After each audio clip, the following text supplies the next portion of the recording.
Bonjour, nous recevons aujourd'hui l'association des Super Nounous. Ici à mes côtés, nous avons Madame la Présidente, Madame Colson, et à côté, la Vice-Présidente, Madame Marchal. Voilà, pourriez-vous nous présenter l'association des Super Nounous, son but? L'association des Super Nounous a été créée en 1998 lors d'une formation d'assistante maternelle. Donc on a voulu en fait regrouper des assistantes maternelles pour pouvoir répondre d'une part à la demande des parents, qui sont de plus en plus nombreux à demander des assistantes maternelles, et puis d'un autre côté à pouvoir s'aider, s'entraider. D'accord. Le but de l'association, vraiment, à part réunir les assistantes maternelles, parce que j'ai entendu dire que les assistantes maternelles, auparavant, agissaient seules. On parle d'assistantes maternelles indépendantes. Le fait que vous ayez créé une association autour de tout ça, qu'est-ce que ça leur apporte en plus?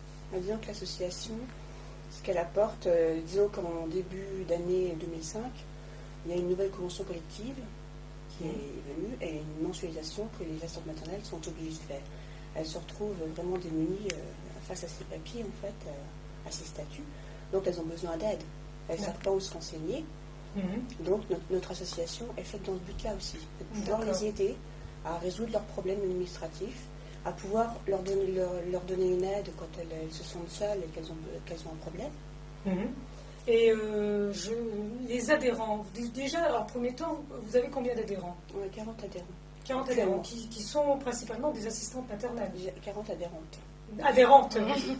N'oublions pas que c'est un rang féminin. C'est vrai. D'un autre côté, Madame Marchal, qu'est-ce que vous pourriez nous dire sur l'aide? Est-ce qu'il faut avoir est-ce qu'il faut être spécialisé dans un domaine pour pouvoir apporter cette aide sur les conventions collectives, sur le calcul? C'est sûr que, Brigitte et moi-même, donc nous sommes obligés souvent de nous déranger pour aller chercher ces informations, parce que les informations ne nous viennent pas.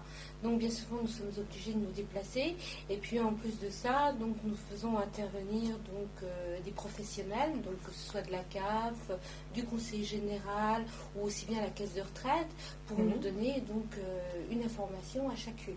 Mais c'est vrai qu'autrement nous allons aider donc les assistantes maternelles individuellement aussi. D'accord. Parce que ça ne concerne pas toujours tout le monde. Quand il y a un problème avec un parent, donc là, ça ne regarde pas les autres membres de l'association.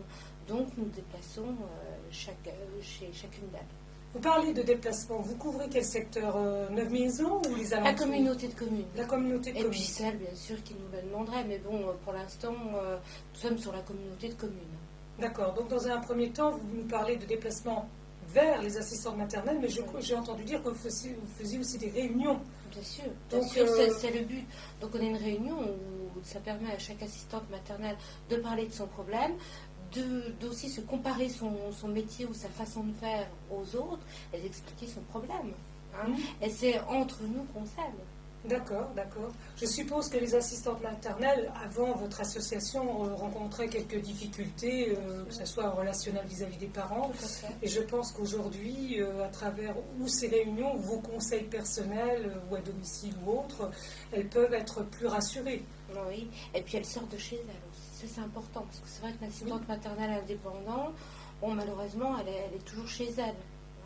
Donc, nous, notre but, c'est justement donc de les faire sortir, de discuter avec les autres, et pas être qu'avec les enfants et chez elles. D'accord.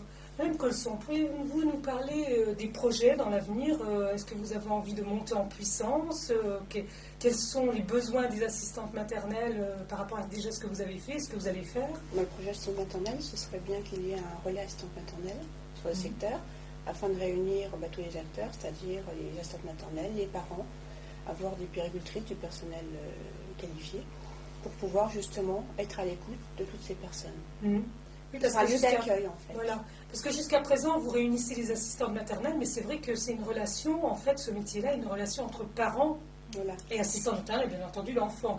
Et il est vrai que bien souvent, les assistantes maternelles sont encore bien informées, mais les parents le sont d'autant moins. Voilà.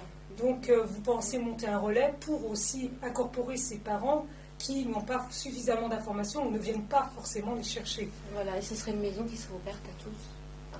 Tout ce qui gravite autour de l'enfant, que ce soit les professionnels de la petite enfance, les parents, les assistantes maternelles, serait pour tout le monde. D'accord. On pourrait même avoir un lieu d'accueil où on pourrait se retrouver avec les enfants. D'accord, c'est super, je pense. Oui. Ça, on ne peut pas le faire seul, donc pour ça, nous avons besoin d'avoir des partenaires, que ce soit au niveau de la CAF, au niveau de la communauté de communes ou de la mairie. Nous sommes dans l'attente, nous sommes en train de travailler sur le projet. Voilà, donc vos grands projets sont en fait d'élargir cette aide que vous apportez jusqu'à aujourd'hui aux assistantes maternelles sous forme d'un relais qui va être plus ou moins conventionné, on va dire, et puis qui va entourer plus de monde qu'aujourd'hui, quoi. Si une assistante maternelle est intéressée par votre association et voudrait adhérer comme les autres, comment peut-elle faire? Elle peut s'adresser à l'association par l'intermédiaire de notre téléphone portable au 06 12 50 14 92. Voilà. Et donc on lui donnera tous les renseignements nécessaires. D'accord. Bien écoutez, je vous remercie de votre visite et je vous souhaite une bonne continuation de votre association. Merci.